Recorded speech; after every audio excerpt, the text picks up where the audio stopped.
Good morning student, कैसे हैं।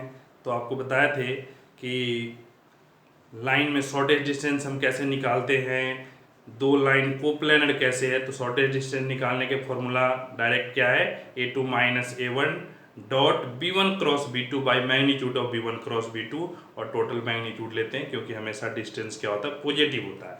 ठीक है, अगर डिस्टेंस जीरो आ गया दैट मीन दोनों लाइन क्या है, कोप्लेनर है। दूसरा, अगर डिस्टेंस जीरो आ गया मीन दोनों लाइन क्या है, इंटरसेक्टिंग लाइन है। ठीक है, तो अगर नॉर्मल है तो इस तरीके से सोल्व करते हैं। अगर दोनों लाइन पैरेलल है तो पैरेलल के केस में तो हमेशा डॉट प्रोडक्ट जीरो आएगा। उस केस में हम ये फॉर्मूला यूज नहीं करके क्या करते हैं, a2 minus a1 cross b1 by magnitude of b1 करते हैं। तो उसके लिए अलग, अगर पैरेलल लाइन है तो यूज करते हैं। ठीक है, दूसरा कंसेप्ट जिससे कि अगर शॉर्टेज डिस्टेंस जीरो हो गया तो लाइन क्या हो गया, कोप्लेनर। कोप्लेनर में भी यही कंसेप्ट यूज किए। अब दो लाइन इंटरसेक्ट कर रहा है या नहीं कर रहा है। अगर इंटरसेक्ट कर रहा है, अगर इंटरसेक्ट कर रहा है दैट मीन शॉर्टेज डिस्टेंस क्या होगा, जीरो। दोनों कट कर गया, शॉर्टेज डिस्टेंस जीरो। तो हम ये भी फाइंड आउट कर लेते हैं कि दोनों लाइन इंटरसेक्ट कर रहा है सिर्फ शॉर्टेज डिस्टेंस से ही। ठीक है, लेकिन अगर पॉइंट ऑफ इंटरसेक्शन निकालना है, शॉर्टेज आप दोनों लाइन कट कर रहा है तो पॉइंट ऑफ इंटरसेक्शन क्या होगा, फिर वो फॉर्मूला से काम नहीं चलेगा। फिर हम क्या कर देते हैं, x की equal to y equal to दोनों लाइन का जनरल पॉइंट निकाले, किसी दो x या y को इक्वल किए, लिम्डा म्यू की वैल्यू निकालते हैं और थर्ड में पुट करके देखते हैं।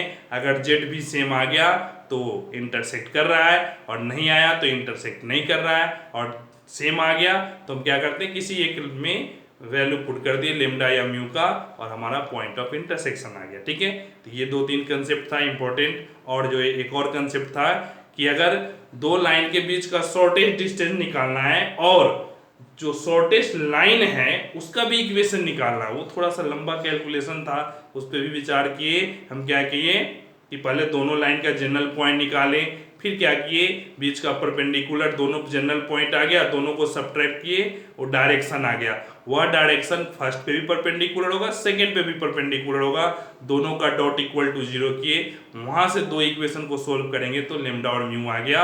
अब वो दोनों पॉइंट आ जाता है, पॉइंट आने के बाद शॉर्टेज मीन्स इस तरीके से जब आप क्वेश्चन सोल्व करते हैं तो आपके माइंड में वो सारा प्रोसेस माइंड में घूमना चाहिए, तभी आपका परफेक्ट है। अगर माइंड में नहीं घूम रहा है तो फिर वो परफेक्ट नहीं है। ठीक है, एक सिंपल सा लॉजिक बताते हैं कि मैथमेटिक्स, बहुत अच्छे मैथमेटिशियन है, उन्होंने बताया था जहां हम पढ़ते थे, तो उन्होंने बताया था कि कैसे समझे कि ये टॉपिक मेरा अच्छा है। तो आराम से आंख बंद करें, और अगर उस टॉपिक के स्टार्ट से लेकर के लास्ट तक आपके सामने आंख बंद करने के बाद भी हर फॉर्मूला, हर टाइप का क्वेश्चन दिख रहा है, मीन समझ जाए कि आपका वो टॉपिक अच्छा है। और अगर नहीं दिख रहा है तो समझ जाए कि एकदम खत्म है, और धुंधला दिख रहा है, कुछ कुछ पार्ट दिख रहा है, मीन थोड़ा मोड़ा पड़ा हुआ है, मीन्स खुद से जजमेंट कर सकते हैं कि आप कितना परफेक्ट ये टॉपिक है। ठीक है, तो अगर परफेक्ट टॉपिक है तो अच्छी बात है, आगे बढ़े, नहीं है तो पहले बढ़िया से रिवाइज करें, हर टाइप का कंसेप्ट आपके माइंड से आना चाहिए, फिर आगे कंटिन्यू करेंगे। ठीक है, तो बढ़िया से ईमानदारी से, खुद का काम है दूसरे का नहीं, खुद पढ़ना, आप ही आगे बढ़ेंगे। तो ईमानदारी से अपना काम समझ करके और बढ़िया से अपडेट करेंगे और फिर आगे बढ़ेंगे। तो अब आपको पढ़ाते हैं प्लेन। स्ट्रेट लाइन का एक पार्ट कंप्लीट हुआ, अब दूसरा जो 3D का है वो लास्ट है प्लेन का। तो आप प्लेन के बारे में पढ़ेंगे, प्लेन का इक्वेशन कैसे हम निकालते हैं, प्लेन के बारे में पढ़ेंगे, दो प्लेन के line of intersection, means plane और लाइन भी और प्लेन दोनों को, प्लेन के बीच का कैलकुलेशन, प्लेन लाइन के बीच का कैलकुलेशन हम समझेंगे। ठीक है, तो स्ट्रेट लाइन समझ गए, अब प्लेन के बारे में देखते हैं। ठीक है, प्लेन सबसे पहले आप ध्यान दें, r dot n cap equal to p. सबसे जो पहला इक्वेशन है r dot n cap equal to p, जहां एन कैप क्या है, परपेंडिकुलर डायरेक्शन कोसाइन। जैसे ही एन कैप हुआ, एन कैप का मीनिंग क्या है, यूनिट वेक्टर। जैसे यूनिट वेक्टर हुआ तो क्या हुआ, डायरेक्शन कोसाइन, क्योंकि डायरेक्शन कोसाइन का ही मैग्नीट्यूड 1 होता है, नहीं cos square alpha, cos square beta, cos square gamma equal to 1। तो डायरेक्शन कोसाइन है एन कैप, तो एन कैप क्या है, डायरेक्शन कोसाइन, और p क्या है, परपेंडिकुलर डिस्टेंस। p क्या है, perpendicular distance from origin to plane. अगर कोई प्लेन है कोई प्लेन है तो ओरिजिन से उसका परपेंडिकुलर डिस्टेंस है वो क्या है, P है। मींस दो कंडीशन गिवन हो, एक जैसे ये प्लेन है तो एक तो इसका प्लेन का परपेंडिकुलर डायरेक्शन, अगर ये प्लेन है तो डायरेक्शन क्या होगा इसके परपेंडिकुलर, ध्यान से समझेंगे। लाइन और प्लेन में कंफ्यूजन है, लाइन का डायरेक्शन लाइन के अकॉर्डिंग होता है, अगर ये लाइन है तो डायरेक्शन इसी के अकॉर्डिंग होगा, इस डायरेक्शन में ही होगा। लेकिन अगर ये प्लेन है तो जो डायरेक्शन होगा वह डायरेक्शन क्या होगा, इसके परपेंडिकुलर होगा ये डायरेक्शन। अगर ये प्लेन का इक्वेशन है तो डायरेक्शन क्या होगा, ये परपेंडिकुलर होगा। ठीक है, ध्यान से समझ में आना चाहिए। तो डायरेक्शन क्या हो गया, परपेंडिकुलर। अगर प्लेन का डायरेक्शन गिवन है, ये परपेंडिकुलर डायरेक्शन गिवन है और ओरिजिन से परपेंडिकुलर डिस्टेंस है, दो क्वांटिटी गिवन है, डायरेक्शन रेशियो या डायरेक्शन कोसाइन कहा कैसा, तो जो प्लेन पे परपेंडिकुलर हो। ठीक है, और दूसरा परपेंडिकुलर डिस्टेंस फ्रॉम ओरिजिन। अगर दो कंडीशन गिवन है तब हम वेक्टर फॉर्म के लिए r dot n cap equal to p formula use करते हैं। तो ये क्या है, वेक्टर फॉर्म है और इसी को कार्टेशियन फॉर्म बनाएंगे तो r क्या है, general point xi plus yj zk, general point dot n cap है तो यूनिट वेक्टर के लिए क्या लेते हैं, li plus mj plus nk। ठीक है, एलिमेंट क्या है, डायरेक्शन कोसाइन है, मींस यूनिट वेक्टर है, इक्वल टू p कोई मैग्नीट्यूड कांस्टेंट है। अब इसको मल्टीप्लाई करेंगे तो क्या आएगा, lx plus my plus nz equal to p। This is the equation of plane. ये भी इक्वेशन ऑफ प्लेन है और ये भी इक्वेशन ऑफ प्लेन है।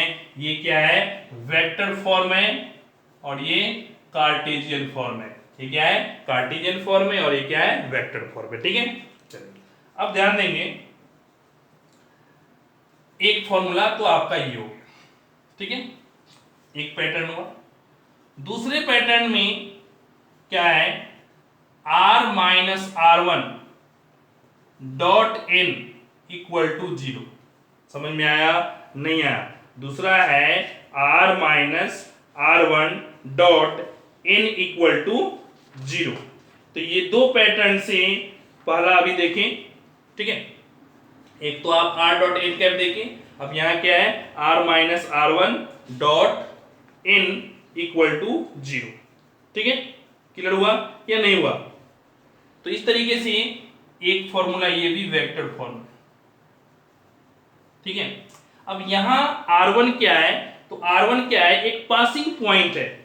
r1 क्या है, एक पासिंग पॉइंट है। ठीक है, और n क्या है, परपेंडिकुलर डायरेक्शन है। n क्या है, परपेंडिकुलर डायरेक्शन। जैसे दैट मीन्स अगर ये प्लेन है, ये क्या है, प्लेन है, तो n क्या है, डायरेक्शन है। n क्या है, डायरेक्शन है। क्या, कैसा, इस प्लेन पे परपेंडिकुलर डायरेक्शन है। मींस डायरेक्शन पता हो और एक पासिंग पॉइंट, इस प्लेन में कहीं भी एक पॉइंट हो। मीन दो कंडीशन, पहले में कंडीशन क्या था, डायरेक्शन पता हो और ओरिजिन से परपेंडिकुलर डिस्टेंस।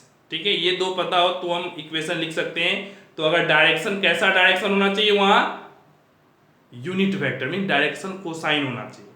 यहां कोसाइन की जरूरत नहीं है, कोसाइन है तो भी काम चलेगा और डायरेक्शन रेशियो है तो भी चलेगा, दोनों केस, डायरेक्शन रेशियो या डायरेक्शन कोसाइन। यहां यूनिट वेक्टर नहीं है, यहां n वेक्टर है, यहां n कैप यूनिट वेक्टर है। दोनों में कंपेयर करेंगे, वहां n कैप है, यूनिट वेक्टर है, यहां क्या है, n परपेंडिकुलर वेक्टर है। तो ये एक क्या होना चाहिए, परपेंडिकुलर वेक्टर, और दूसरा क्या होना है, पासिंग पॉइंट। अगर that means r minus r1 dot n equal to 0 passing point और परपेंडिकुलर वेक्टर है, तो क्या हो गया, प्लेन का इक्वेशन आ गया। अब इसको हम सोल्व करेंगे, ये हो गया वेक्टर फॉर्म। कार्टेशियन में क्या रखेंगे, तो xi plus yj plus zk, ठीक है, minus x1i minus y1j minus z1k, ठीक है, डॉट n वेक्टर है, n वेक्टर को मान लेते हैं ai plus bj plus ck, हम कुछ भी मान सकते हैं। ठीक है। ए बी सी थोड़ा सा स्टैंडर्ड फॉर्म है, तो ए बी सी हम डायरेक्शन रेशियो मान लिए। अगर कोसाइन लेना होता तो एल एम एन, तो कोसाइन क्या एक पार्टिकुलर केस है, यूनिट वेक्टर, लेकिन डायरेक्शन रेशियो क्या है, जनरल केस है, कोई भी वैल्यू हो सकता है, किसी भी कांस्टेंट से मल्टीप्लाई करने के बाद ये आ सकता है। ठीक है, तो हम डायरेक्ट इसे लिखते हैं, अगर 1 हो गया तो डायरेक्शन कोसाइन हो गया, नहीं तो ये डायरेक्शन रेशियो है। तो A B C equal to क्या, 0। अब इसको मल्टीप्लाई करेंगे तो क्या आएगा, x माइनस एक्स वन आई, y माइनस वाई वन जे, z माइनस जेड वन के, ठीक है, और इनटू में डॉट करेंगे ए आई प्लस बी जे प्लस सी के इक्वल टू 0, और इसको मल्टीप्लाई करें डॉट के साथ, a into x minus x one, b into y minus y one plus c into z minus z one equal to 0। That is the equation of plane when one point is given and direction, point और direction दोनों given होगा, तो हम क्या करेंगे, इस formula को use करेंगे। देखिए दो, एक r dot n cap equal to p, दूसरा क्या आ गया, पॉइंट और डायरेक्शन गिवन है, तो हम कैसे कैलकुलेट करेंगे, तो इस तरीके से। ठीक है, चलिए अब अगला देखते हैं। अगला कंडीशन है, चार तरीके से हम स्टैंडर्ड फॉर्म है प्लेन की इक्वेशन का, तो दो आप देखें, अब तीसरा देखेंगे। तीसरा केस में क्या है, अगर 3 पॉइंट गिवन हो सिर्फ प्लेन के लिए, जैसे 2 पॉइंट हमेशा कोलिनियर है, 2 पॉइंट हमेशा क्या होता है, कोलिनियर होता है, तो वैसे ही 3 पॉइंट हमेशा कोप्लैनर है। ठीक है, 3 पॉइंट हमेशा कोप्लैनर है, तो उस 3 पॉइंट को यूज करके हम कैसे एक प्लेन का इक्वेशन निकालेंगे जिस प्लेन में वो तीनों पॉइंट लाई करता है। ठीक है, सपोज करें 1 पॉइंट, 2 पॉइंट और ये 3 पॉइंट। ठीक है, 3 पॉइंट है, ये मान लेते हैं R1 है, ये मान लेते हैं R2 और ये मान लीजिए R3 है, तो तीनों पॉइंट को यूज करेंगे तो एक ट्रायंगल बन गया। प्लेन के इक्वेशन के लिए क्या चाहिए, जैसे पहला वाला फॉर्मूला, सेकंड नंबर फॉर्मूला देखे, तो प्लेन की इक्वेशन के लिए क्या चाहिए, एक तो पासिंग पॉइंट चाहिए और एक डायरेक्शन चाहिए, दो आ गया, आप निकाल सकते हैं।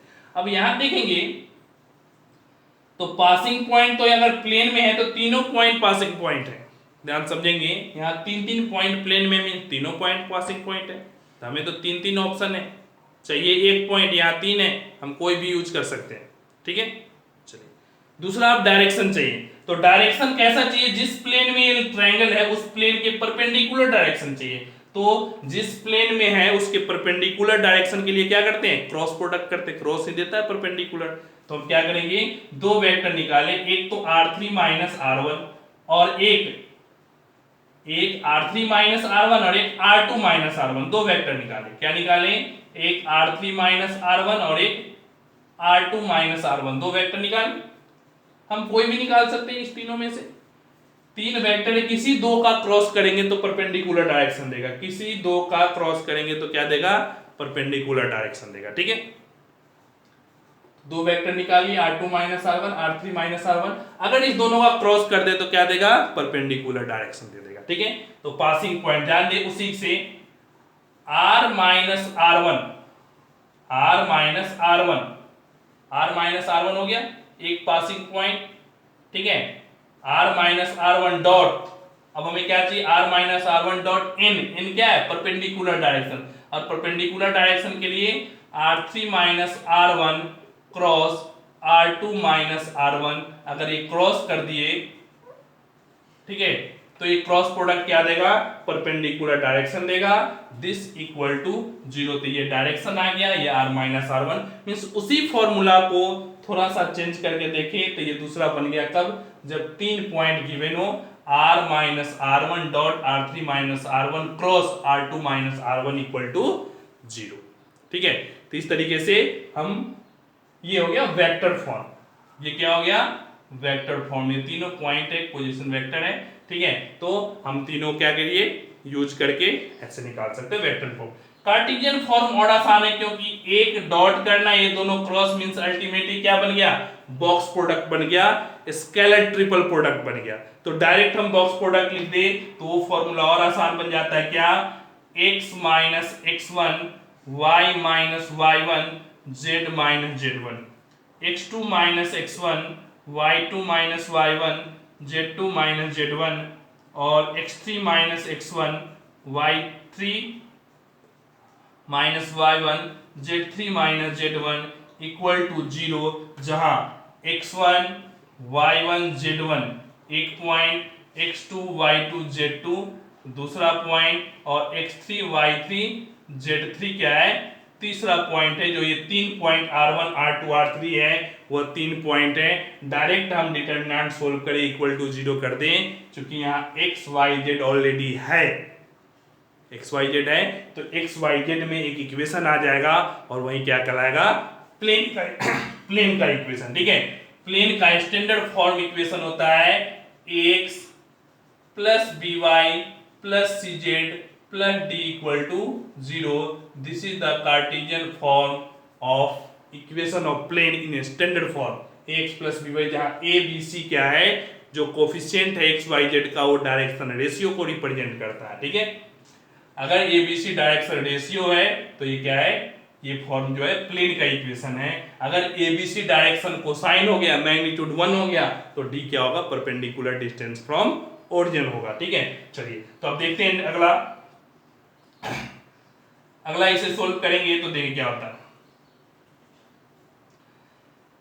लास्ट कंसेप्ट है कि अगर इंटरसेप्ट गिवन हो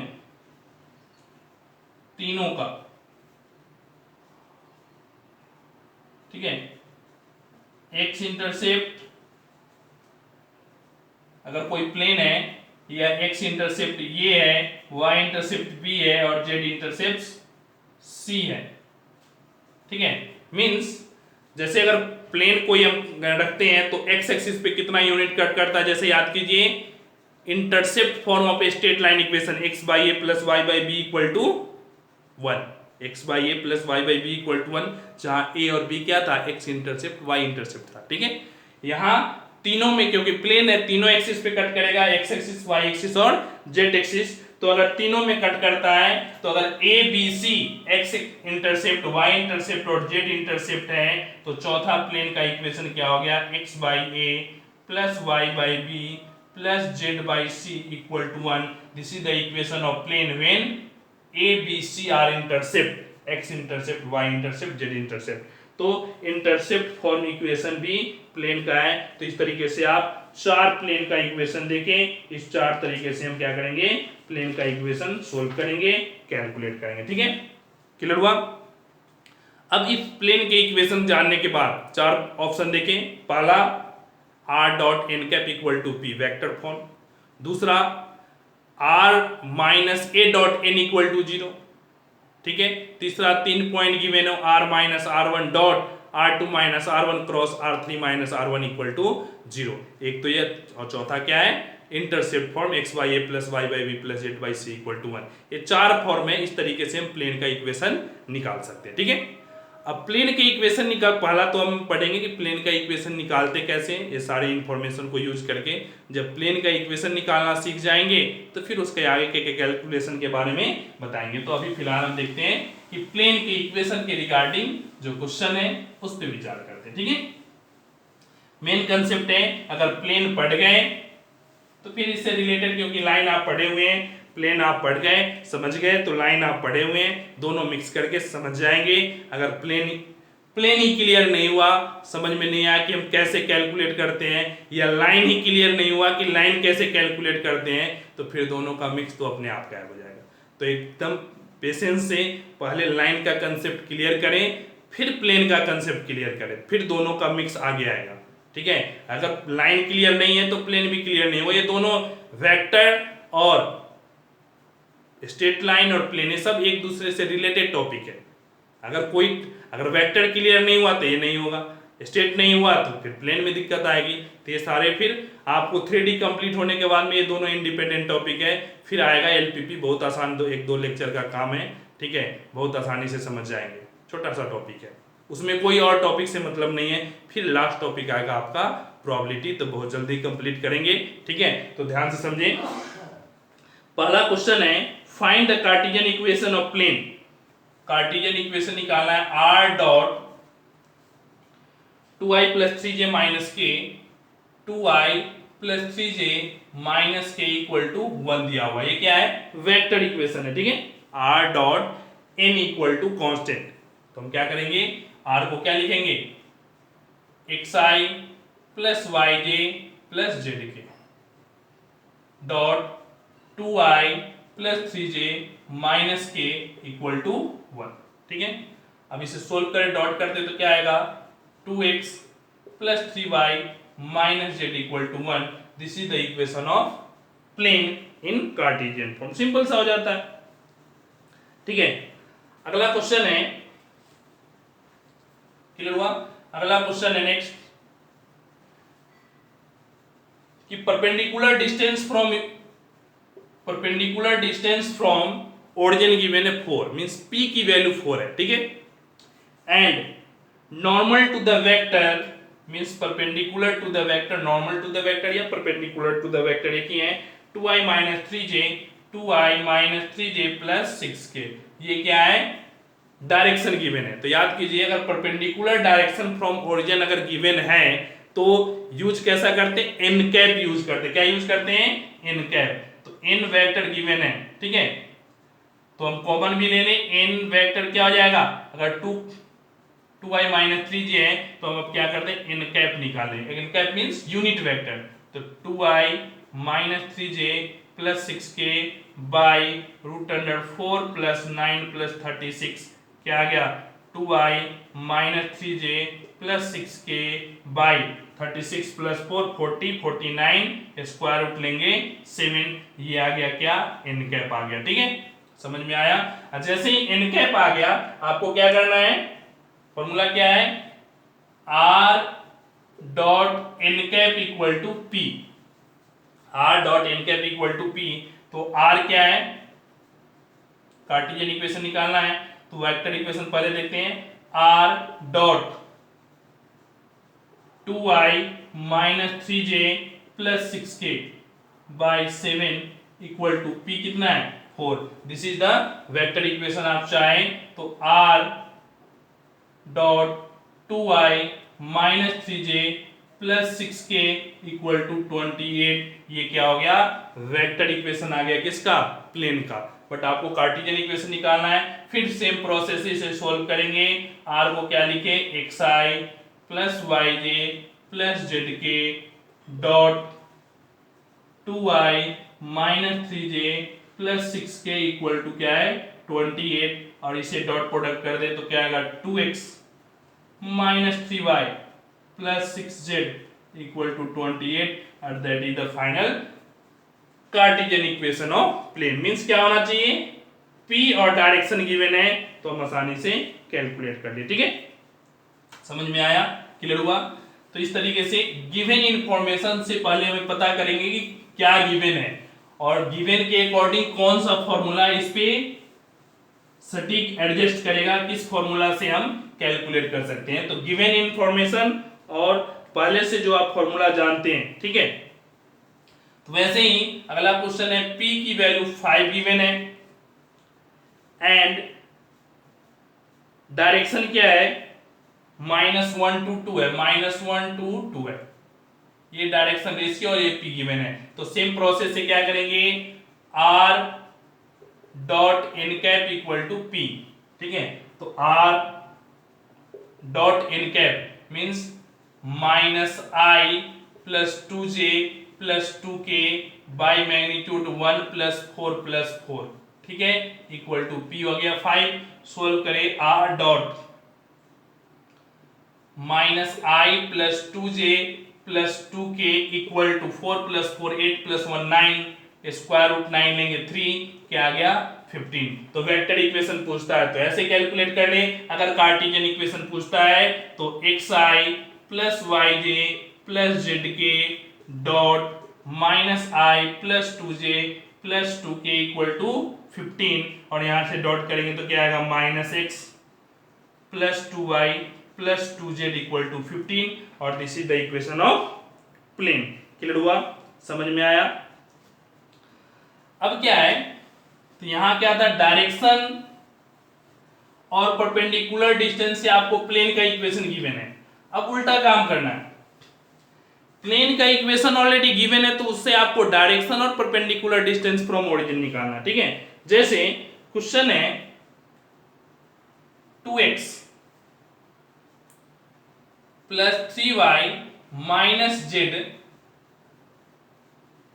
equal to 5, 2x plus 3y minus z equal to 5।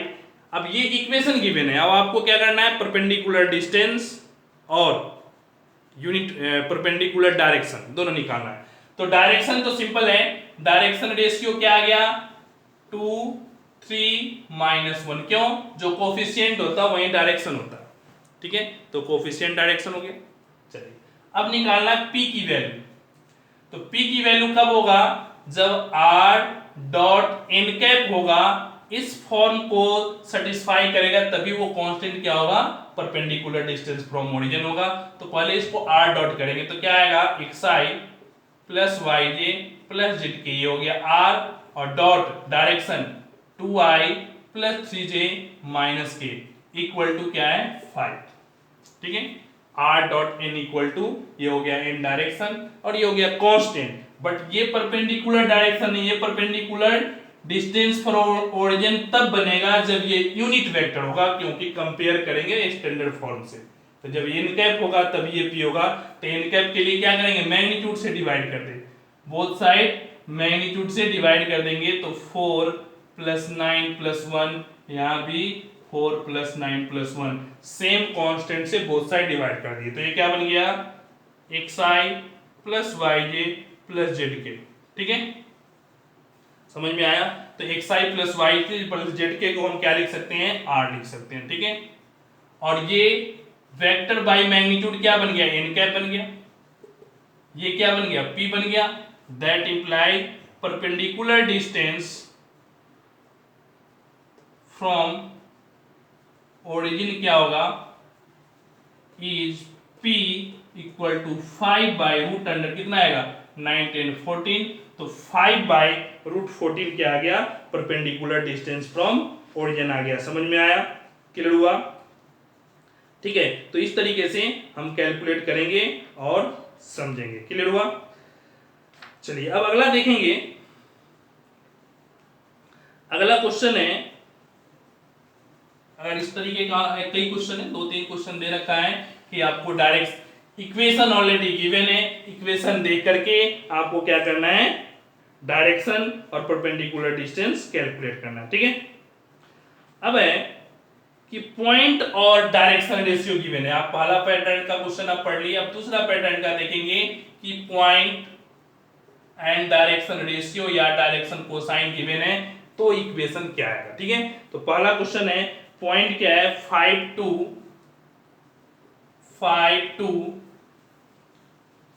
-4 और डायरेक्शन रेशियो है 2 3 -1, 2 3 -1, तो ये डायरेक्शन रेशियो है और ये पॉइंट है। तब फिर फॉर्मूला कौन सा यूज करेंगे, पॉइंट और डायरेक्शन गिवन होने पे कौन सा यूज करते हैं, ठीक है।